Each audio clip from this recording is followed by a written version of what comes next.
ভিয়েতনামের ম্যানগ্রোভ বনের ম্যানগ্রোভ খাড়িতে জোয়ার ভাটার সময় মাছ ধরার এই বিশেষ কৌশল দারুণ জনপ্রিয়। ম্যানগ্রোভের কাদামাটিতে প্রায় ১০০ মিটার লম্বা এবং ২ মিটারের চেয়েও উঁচু জাল পেতে রাখা হয়।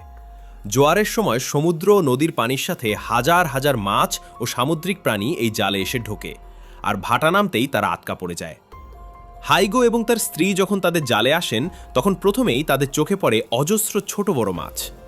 সমুদ্র ও নদীর মিলনস্থলে জাল বসানোয় এখানে নোনা পানির মাছের পাশাপাশি স্বাদু পানির নদীর মাছও প্রচুর পাওয়া যায়।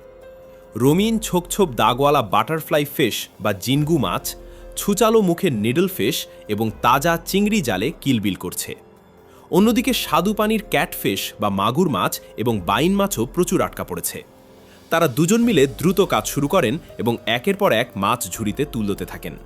দেখতে দেখতে একটা আস্ত বালতি মাছ দিয়ে ভরে যায়। তবে আসল চমক তখনও বাকি ছিল। জাল ধরে কিছুটা এগোতেই পানির মধ্যে দুটি বিশাল আকারের মাছের ছায়া ভেসে ওঠে। হাই গো! কোনো ঝুঁকি না নিয়ে সতর্কতার সাথে মাছগুলোর দিকে এগিয়ে যান।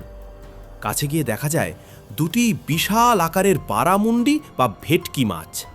প্রতিটি মাছের ওজন প্রায় ১০ থেকে ১২ কেজি। বিশাল এই মাছ দুটি তখনও জীবন্ত ছিল এবং পানিতে ছটফট করছিল। হাইগো তার স্ত্রী কাল বিলম্ব না করে বড় ভেটকি দুটিকে ধরে তাদের ছোট নৌকায় নিরাপদ স্থানে পাঠিয়ে দেন, যাতে তাজা অবস্থাতেই এগুলো বাজারে নেওয়া যায়।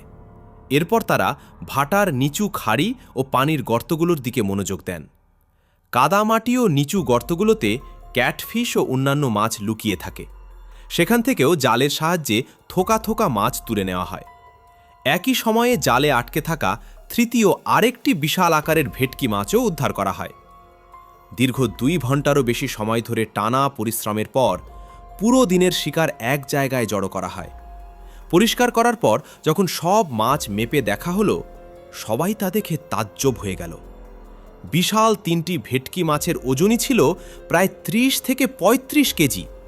তার ওপর ঝুড়ি ভর্তি মাগুর মাছ, বাইন মাছ এবং অন্যান্য বৈচিত্র্যময় সামুদ্রিক মাছ মিলিয়ে মোট শিকার দাঁড়িয়েছে প্রায় ১০০ কেজির কাছাকাছি। একদিনে এত বিশাল পরিমাণ শিকার যে কোনো জেলের জন্যই এক স্বপ্নের মতো ব্যাপার।